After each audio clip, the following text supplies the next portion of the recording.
Innal hamdalillah nahmaduhu wa nasta'inuhu wa nastaghfiruh wa na'udzu billahi min shururi anfusina wa min sayyiati a'malina. May yahdihillahu fala mudilla lahu wa may yudlil fala hadiya lahu. Wa nusalli wa nusallim ala hadha nabiyil karim wa ala alihi wa sahbihi wa man ihtada bi hadihi ila yaumiddin. Amma ba'du. Masbuk dimaksudkan orang yang terlambat di dalam melaksanakan sholat berjamaah, padahal sudah berangkat dari rumah, estimasinya sampai di masjid. Mudah-mudahan bisa melaksanakan tahiyatul masjid, bahkan bisa melaksanakan sholat qobliyah. Hari Kempes akhirnya terlambat di dalam mengikuti sholat berjamaah, atau bisa saja misalnya di tengah jalan menemukan orang yang harus dibantu sehingga terlambat di dalam mengikuti sholat berjamaah. Problem akademiknya, kapan orang yang masbuk ini mendapatkan hitungan rakaat bersama imam? Apakah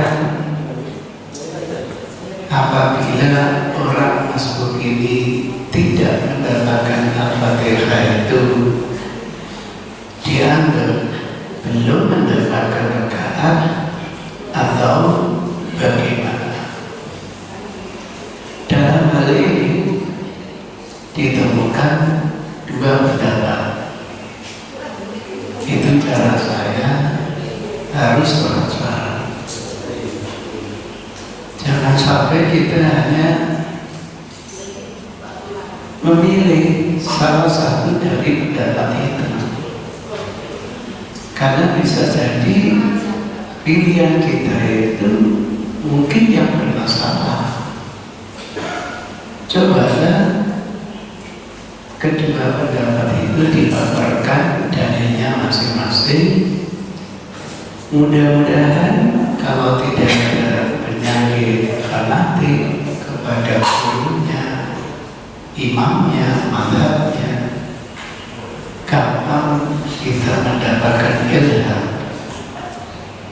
Kertas mana yang lebih dekat dengan tuntunan Rasul?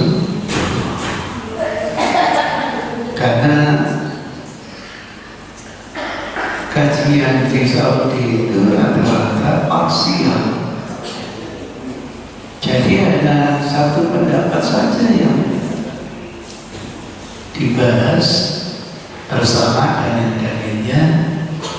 Kenapa tidak membahas pendapat yang lain? Misalnya hukum wanita ziarah kubur, hanya pendapat yang mengharapkan yang dibahas, sementara dalil-dalil yang menunjukkan dibolehkan sama sekali tidak dibahas. Seperti itu hukum sir. Kenapa hanya dalil-dalil yang tampak yang mengharapkan saja yang dibahas, bahkan dalil-dalil yang membolehkan yang lebih banyak malah tidak dibahas sama sekali? Kalau pola kajiannya seperti ini, parsial begini, khawatir kita ini yang ditegur oleh Allah, yu'minu ibadil kita wa yakfuruna ibadil. Iman sebagian wahyu, tapi kita ingkar terhadap wahyu yang lain. Mestinya semuanya dijelaskan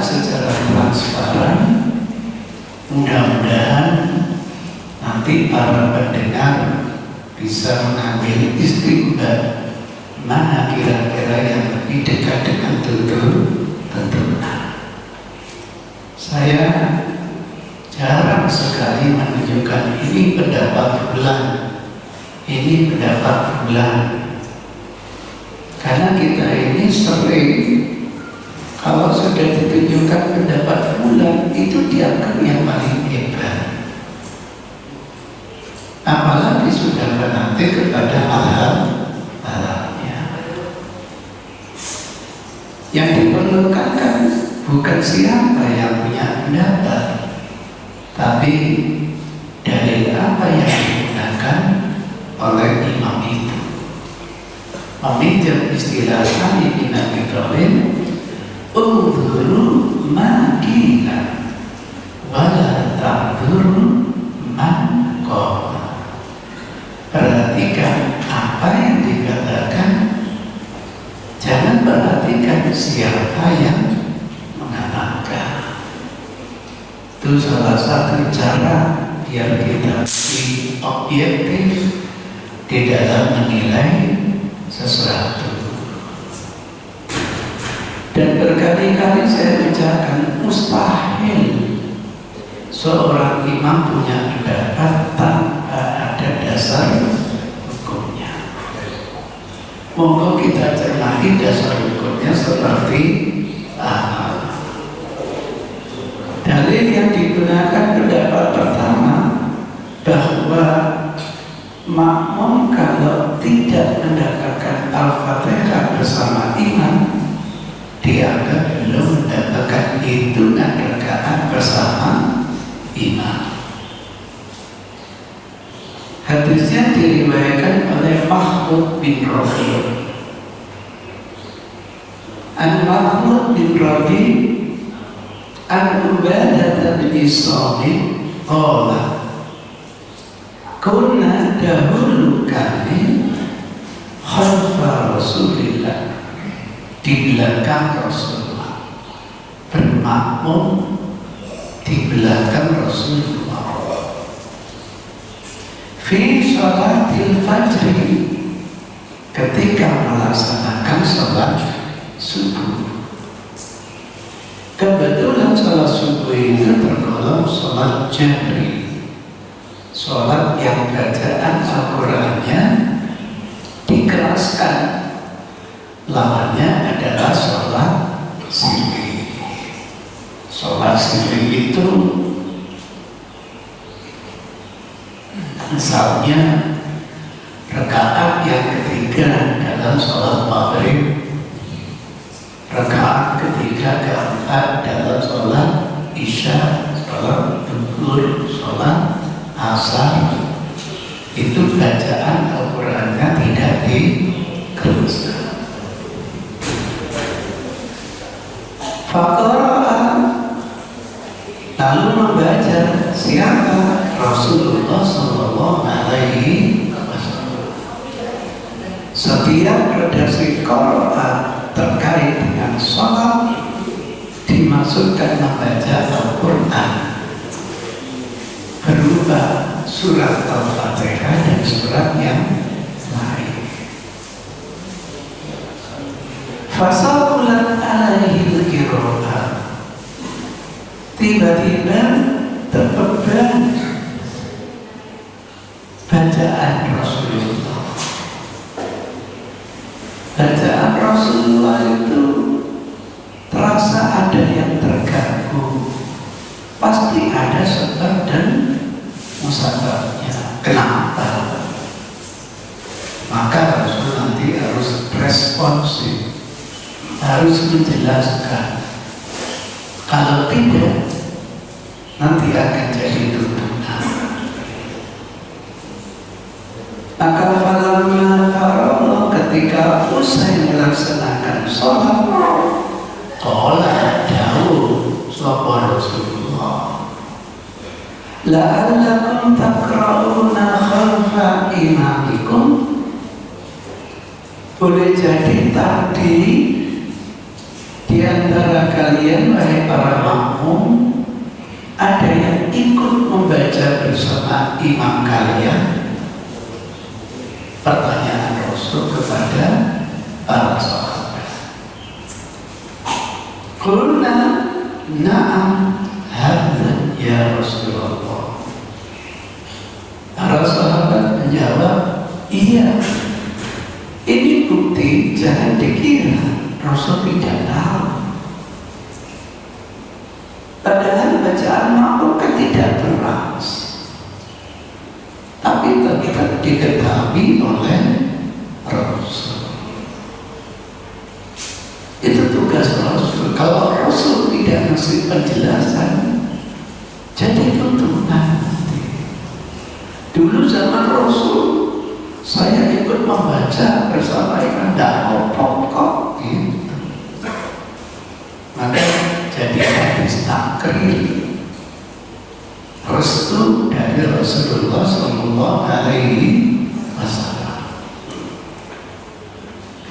Hadis itu gimana? Curi-curi kesempatan. Kebiasaan Rasul kalau membaca ayat itu kan berhenti terlebih dahulu. Saat berhenti itu kita manfaatkan untuk membaca Al-Quran. Cara seperti itu menurut nalar kita gak ada Rasul. Menurut nalar kita. Tapi menurut tuntunan itu termasuk mengganggu Rasul. Ini pelajaran. Apa yang kita anggap baik menurut nalar belum tentu benar menurut agama. Karena berkembang di masyarakat. Ini kiapi walaupun tidak pernah dicontohkan oleh Rasul. Ini bahaya. Bahayanya Rasul belum mentampilkan apa yang kita anggap bagus. Mentolong kita menuduh Rasul seperti itu. Ini namanya kaidah istihsan. Apapun yang dianggap baik menurut manusia mestinya baik menurut Allah. Itu ditawarkan oleh imam kita Abu Hanifah. Direvisi oleh Imam Asy-Syafi'i, tidak boleh. Sampai beliau mengatakan manis sana faqad syarah. Siapa yang menggunakan pola pikir istihsan berarti dia telah membuat syariat. Bisa dibayangkan kalau kita membuat syariat, menuduh Rasul belum menyampaikan syariat yang kita anggap baik. Padahal kita syariat Islam yang dibawa Rasulullah sudah sempurna. Itu problemnya. Agar hati-hati. Banyak contoh ini dalam peribadatan kita. Masa sedekah kok tidak pada dada, tapi pada hatinya. Nalar benar. Untuk apa jaga dada? Paling ada paru-paru pada jantung. Kata Rasul, sumber darah yang paling hebat dalam badan itu hati kita. Daripada jaga jantung, mendingan jaga hati. Itu rasional, itu bagus, tapi tidak sesuai dengan tuntunan. Kan supaya hati-hati di dalam menjalankan ketaatan, karena di warning kita asal dalam ibadah itu adalah fa'alam sahabat, pasti menghentikan setelah dapat nasihat dari Rasul. Kenapa? Rasul bilang la ta'al, jangan kalian lakukan lagi. Masih koma hadisnya, illa bi fatihatil kitab, kecuali kalau kalian baik makmum harus membaca surat Al-Fatihah. Kenapa? Fa'innahu, sesungguhnya la sholata, tidak ada sholat, liman lam yaqra'iha, bagi orang siapa saja baik imam maupun makmum yang tidak membaca Al-Fatihah. Coba, gak usah orang lain, kita sendiri ngaji seperti itu, ingin mencari kebenaran, mendapatkan hati seperti ini. Apa salahnya kalau kita berpendapat, oh kalau gitu, entah masuk, entah tidak masuk, kalau dia tidak dapatkan Al-Fatihah, berarti belum mendapatkan sholat. Jadi Bapak Ibu nanti kalau dengar YouTube ada mubalik menyampaikan itu, tidak bisa menyalahkan karena sudah punya dasar hukum.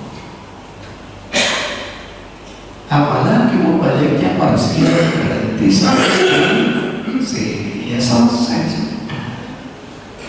Pokoknya ada yang mendebat didalili, wis timbangannya cari ini, ya iki wis mati.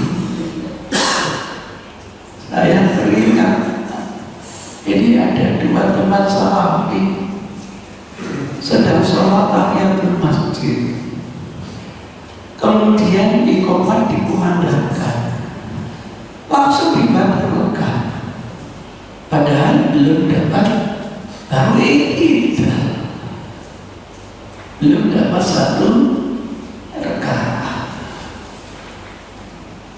Taklimnya jauh saya, Ustaz, lihat dua teman salafi itu, kenapa?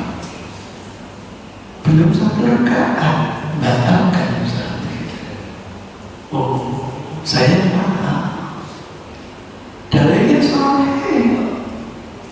Idza uqimatis shalah fala sholata illa allati uqima biha. Kalau sudah diiqamati, tidak ada sholat apapun kecuali sholat yang diiqamati itu. Baru tahu saya setelah punya ngaji. Oh, kalau gitu tidak salah. Menurut saya salah. Loh, gimana sih Ustaz? Hadisnya sahih. Coba saudara dipikirkan istinbatnya, ada tidak hal-hal pembatas sholat karena iqamah? Ada? Tidak ada gitu. Pembatas sholat itu kalau wudunya batal, itu baru yang namanya pembatal sholat. Lainnya nanti warning, bisa berdampak batal, tapi tidak otomatis menjadi batal. Lah saya sholat dilintasi manual dia, kalau saya tetap bisa konsentrasi tidak problem. Tapi kalau saya melewati apalagi mengikuti pesawat, jadi pembatas sholat itu kalau syaratnya batal. Nah, di antara syarat sholat itu ada nggak iqamah pembatas sholat? Tidak ada. Nah, terus mau malamnya gimana? Kalau sudah dikumandangkan siapapun yang belum sholat ingin sholat apapun, entah tahiyatul masjid, entah qobliyah, entah sholat sunnah, tidak boleh sudah. Mereka supaya langsung ikuti sholat yang diiqomati. Ini sudah Allahu Akbar, qomat dikumandangkan, dia terkena hadis al-kufuru bi khawatiriyah. Dia harus menuntaskan sholatnya gitu. Nah terus kalau harus membatalkan, pertanyaan berikutnya, caranya gimana? Nggak boleh pakai nama, harus pakai tentu. Nah saya tanya, tadi saya batalkan pakai apa? Ada tidak tuntunannya? Kalau tidak ada tuntunannya, nggak boleh lu berbuat. Itulah ceritanya. Jadi orang pintar hadis belum tentu interview. Itu peringatan bagi kita semua. Bisa dipahami pendapat yang pertama ini, siapapun nanti yang masuk belum dapat Al-Fatihah berarti tidak mendapatkan hitungan rakaat. Dalilnya rawahu jamaah Abu Dawud, Bukhari, Muslim, Tirmidzi, Nasa'i, Ibnu Majah, Ahmad, Darimi. Sahih atau dhaif? Sahih banget.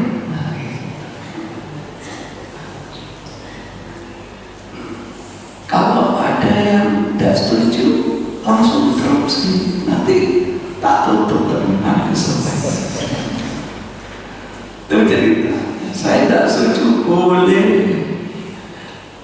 Seminar internasional kamu mau itu masuk yang tiket PP mana yang dari Mesir itu pendapat yang pertama. Coba sekarang kita dengar dulu pendapat yang kedua. Kira-kira dalilnya soalnya atau tidak? Nah kalau dalilnya yang pertama soalnya, yang kedua pilih yang mana? Yang sampai. Tapi kalau kedua-duanya sahih, pilih yang mana? Harus digabungkan gitu. Biar tidak ada dalil yang expired kalau mampu gitu. Dalilnya pendapat yang kedua beda. Walaupun masbuk itu tidak mendapatkan rakaat, tidak mendapatkan Al-Fatihah bersama imam, bahkan tidak mendapatkan bacaan surat apapun, padahal imam sudah membaca hal-hal sampai tuntas. Tapi masbuk ini nuntuti ikut rukuk bersama imam, sudah mendapatkan hitungan rakaat. Beda sama beda. Dalilnya banyak juga. Misalnya sabda Rasul, wa man adraka rakaatan. Kata rakaatan punya dua makna. Barang siapa yang mendapatkan satu rakaat penuh mulai dari Al-Fatihah, karena keyakinan tidak ada sholat tanpa Al-Fatihah. Bagi teman-teman yang terjemahkan seperti ini, tidak bisa menerjemahkan redaksi berikutnya. Faqad adraka sholat dimaknai apa? Gak bisa. Paling banter nanti menerjemahkan berarti dia telah mendapatkan pahala sholat jamaah.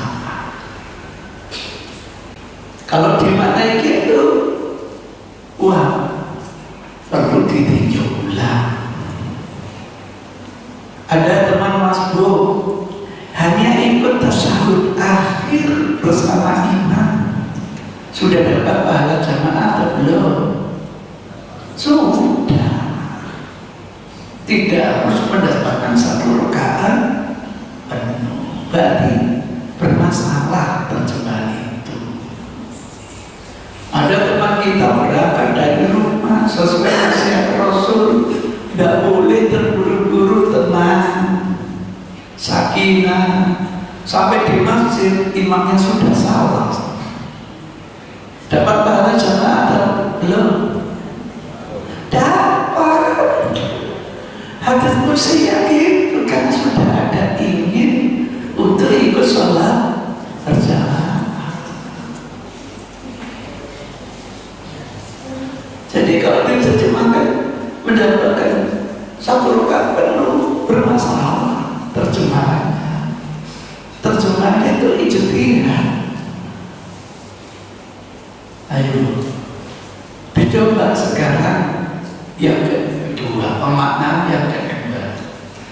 Barang siapa yang mendapatkan rakaat, maksudnya barang siapa yang mendapatkan rukuk, baru bisa memahami faqad adraka shalah, berarti dia telah mendapatkan hitungan rakaat sholat. Baru bisa dipahami. Karena ada waktu disusun waktu nggak bisa diterjemahkan rukuk.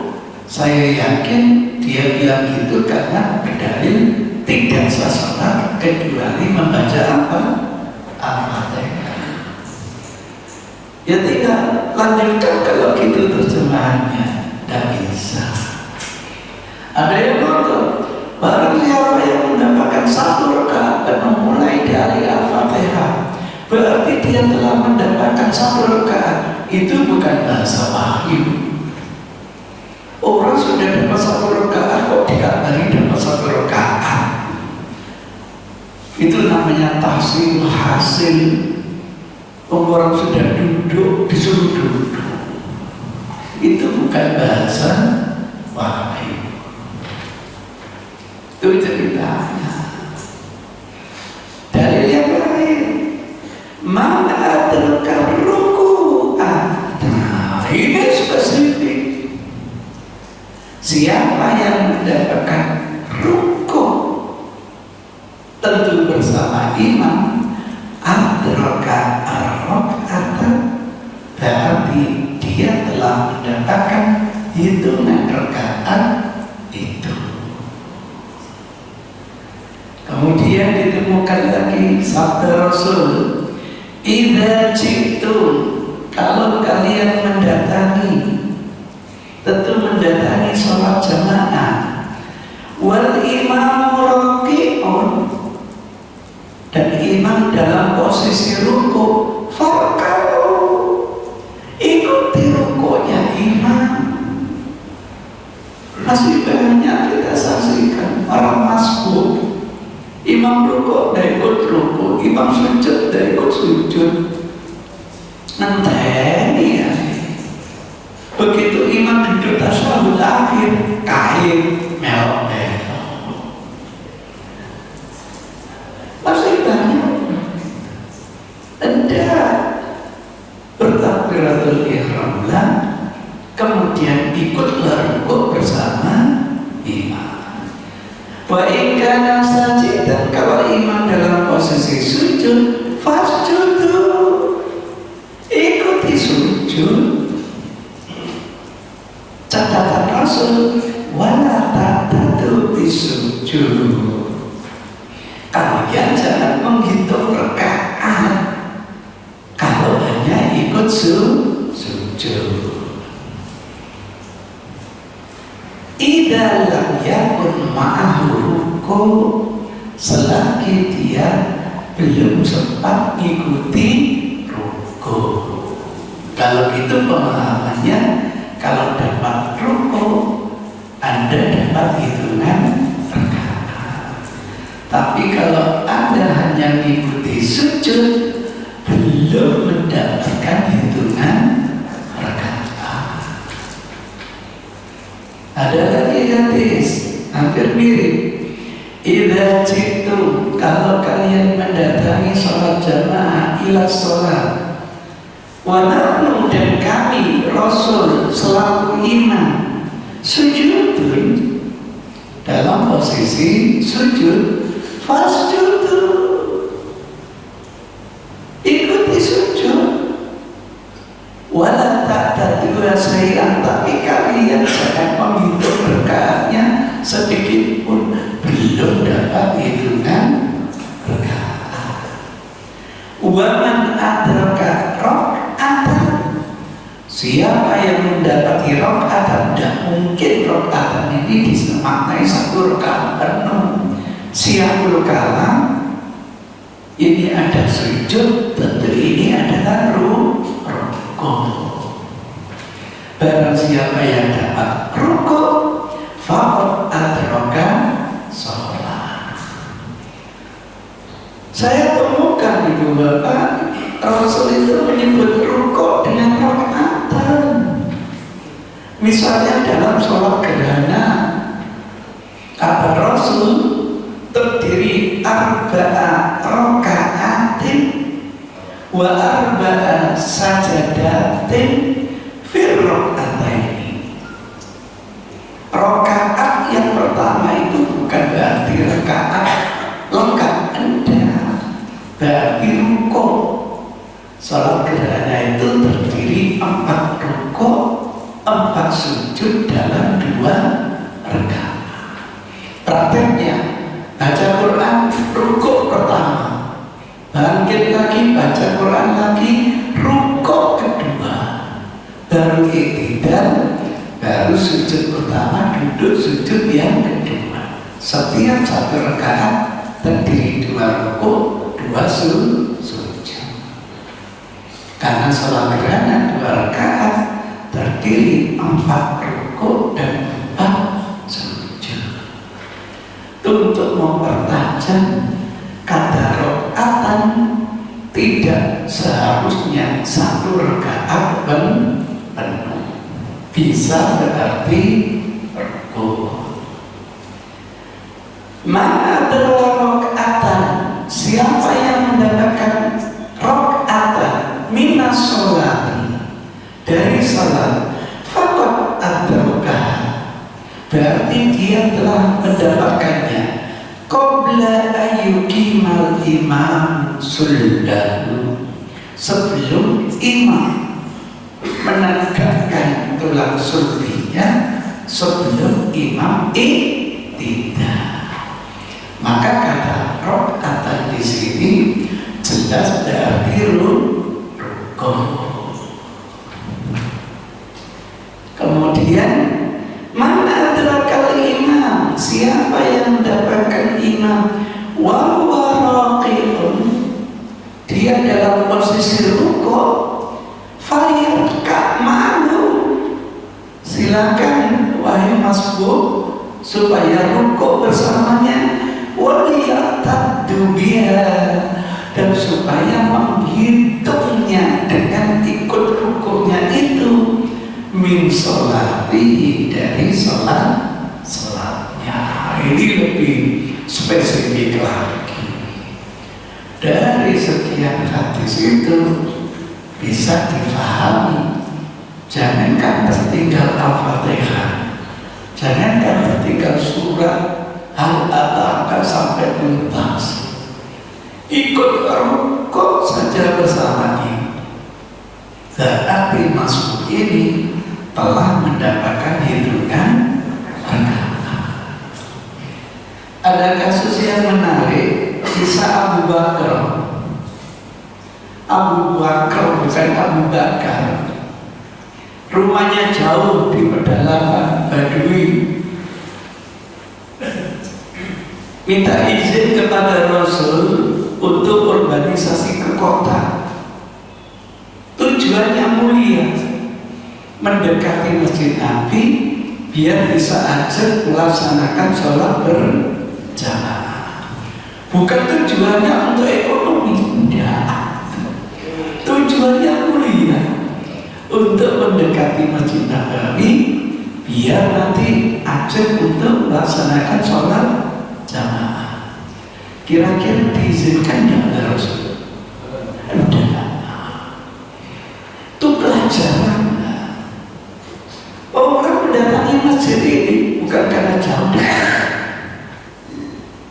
mau atau tidak mau.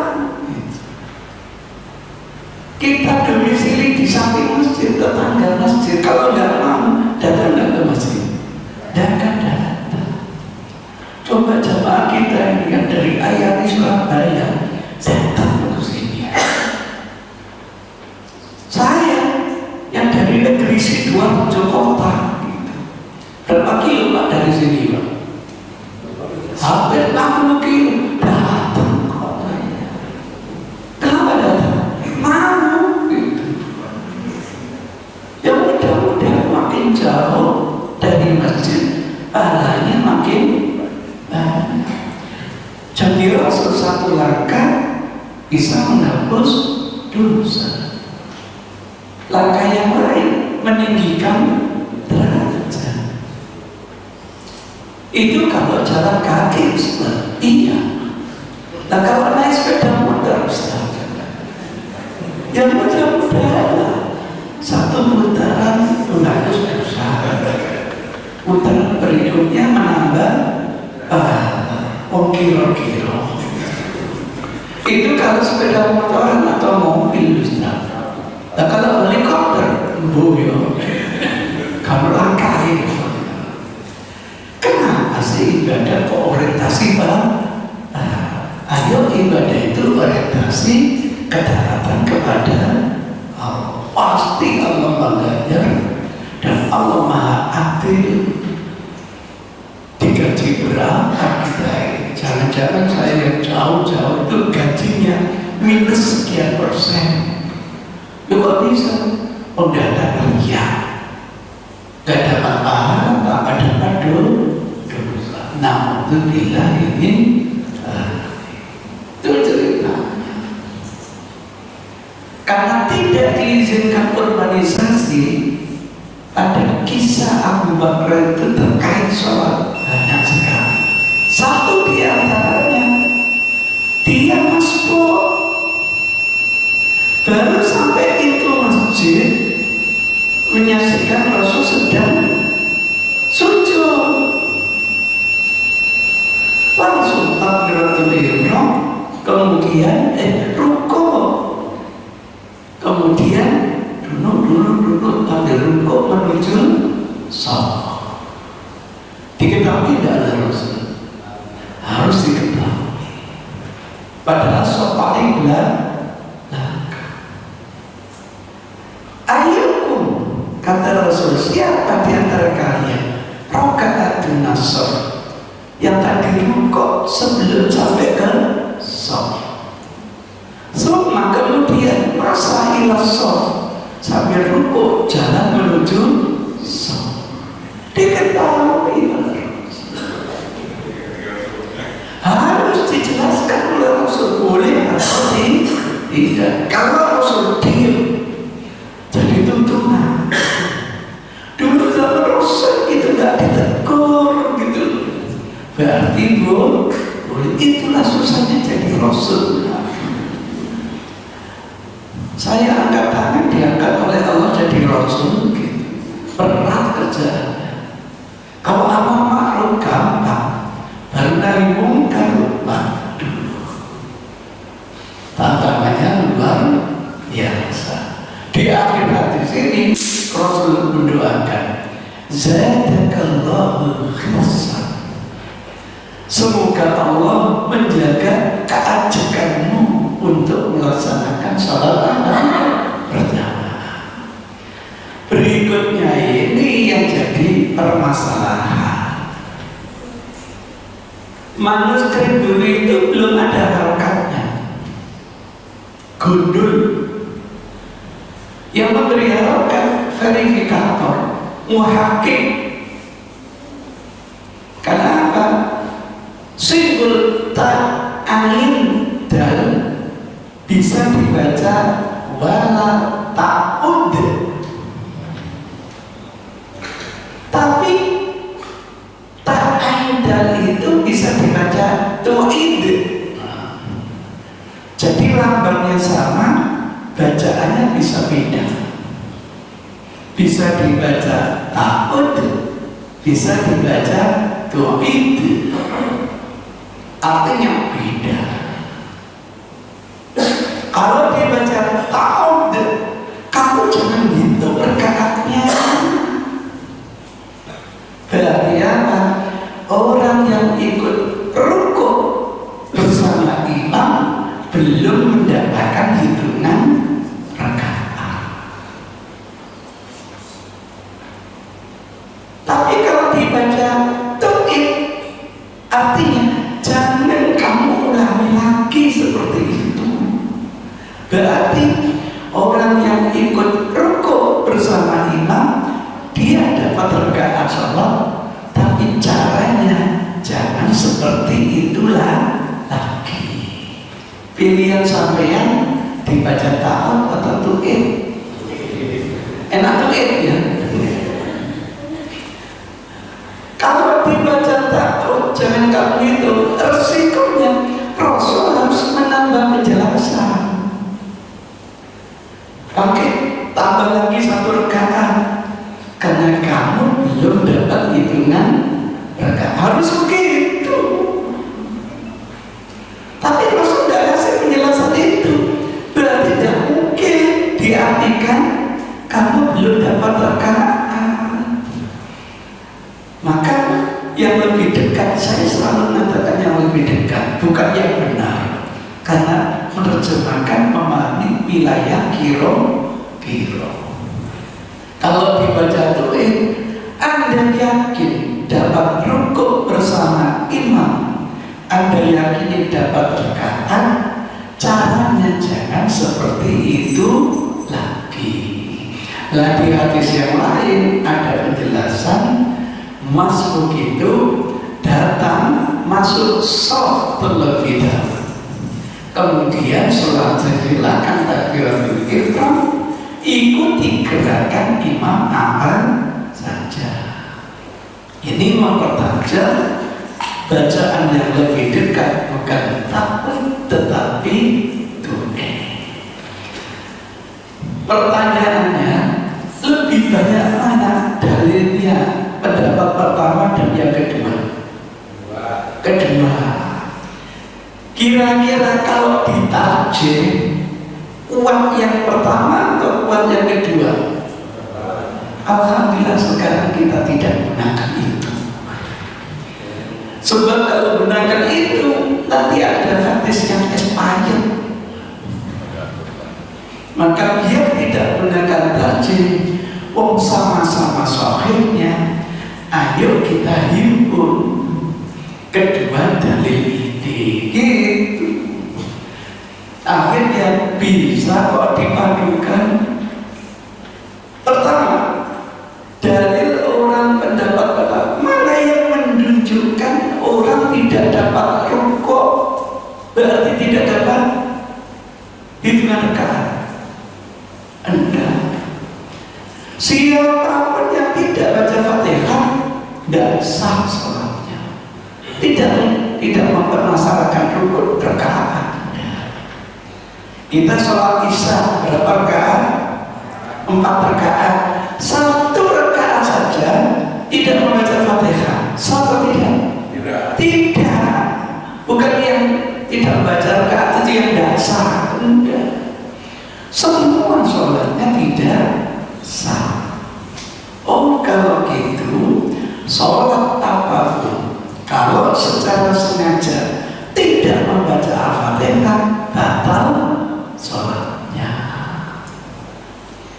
Tapi kalau ada yang punya udzur, Rasul memberi solusi.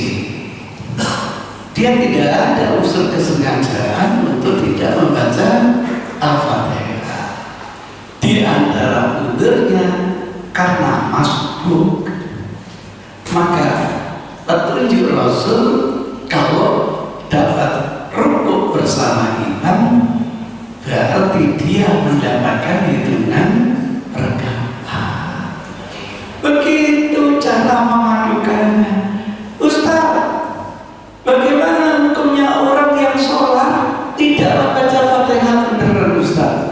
Lu tanya dulu, dia tidak membaca Al-Fatihah itu kenapa? Belum hafal Ustaz. Oh, berarti dia punya udzur. Ketemu hadisnya, zaman Rasul kasus seperti itu juga ada. Karena udzurnya belum hafal Al-Fatihah, solusi yang diberikan Rasul cukup diganti dengan tasbih, tahmid, tahlil, takbir, selesai. Saya masukkan hadis ini dalam buku Taksim Sholat. Alhamdulillah, Islam mudah ternyata. Ya belum hafal Fatihah. Karena orang-orang mu'alaf itu menurut metode Rasul jangan dibebani taklid dulu. Baru masuk Islam suruh puasa, baru masuk Islam suruh zakat, baru masuk Islam suruh sholat. Dan kebetulan suruh sholat subuh. Ada muadzin yang menambah as-sholatu khairun minan naum, diganti oleh dia. Keliru bro, justru tidur lebih baik dari sholat. Imannya belum kuat. Umat dijaga dikirim ke Yaman, ngajari para mu'alaf. Yang diajarkan apa? Hanya syahadat.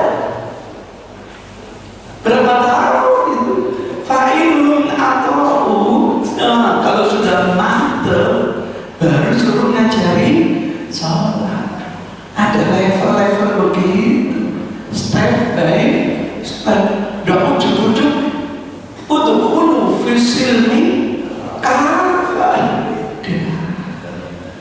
Kalau imannya kuat, waduh, namanya subuhan, gak usah diundang, datang sendiri sambil merangkak. Kenapa gak benar? Itu jam. Edit waktunya subuh kurang 10 menit berangkat. Allahu Akbar. Itulah sebabnya mubalik ini harus seperti ilmu antropologi, ilmu sosiologi. Menurut ulama hadis ini namanya fikih wakil. Ngerti siapa yang dihadapi oleh umat. Ditugaskan dakwah ke Timor Leste. Ustaz, hukumnya minum khamr apa? Haram? Ya. Minuman khamr itu minuman keseharian mereka. Ya diajak berpikir, minum apa? Khamr. Khamr itu kata Al-Quran banyak manfaatnya. Benar Ustaz, banyak. Tapi banyak mudaratnya. Oh iya Ustaz. Dan kata Quran mudaratnya lebih banyak. Mikir dia. Setelah mikir terus ditingkatkan. Saya tidak bisa meninggalkan minum. Ya tidak apa-apa, tapi jangan minum ya kalau dekat-dekat waktu sholat. Diminimalkan. Biasanya tiap hari minum terus. Sekarang sholat maghrib gak minum, tidak lagi bisa. Diminumkan, gak bisa tuntas lagi. Setelah itu baru kalian harus jauhi segalanya. Itu rijusun min amali syaitan. Itu kalau terpelajari ilmu antropologi. Itu ceritanya. Kenapa saya bisa diterima di Laksana Salafi itu? Teman NU itu, Muhammadiyah itu.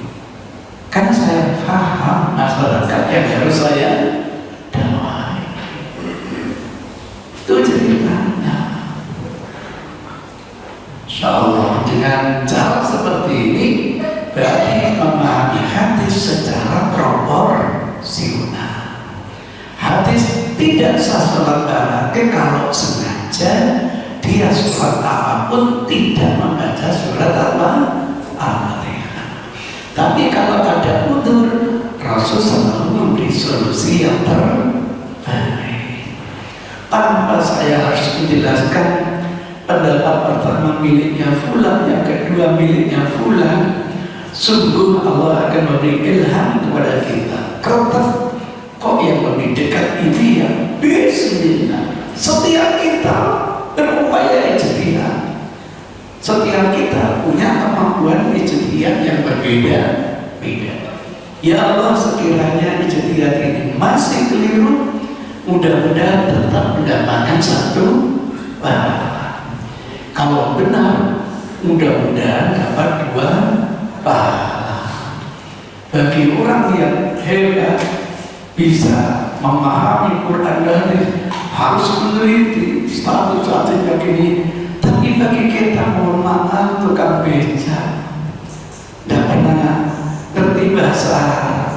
Ya coba sekarang tiba-tiba dengan nalurinya, dengan dengarnya, masa tidak bisa memilah mana di antara dua ini yang lebih dekat dengan tuntunan. Terima kasih, mudah-mudahan ada guna dan manfaatnya. Billahi hidayah wa taufiq. Wassalamualaikum warahmatullahi wabarakatuh.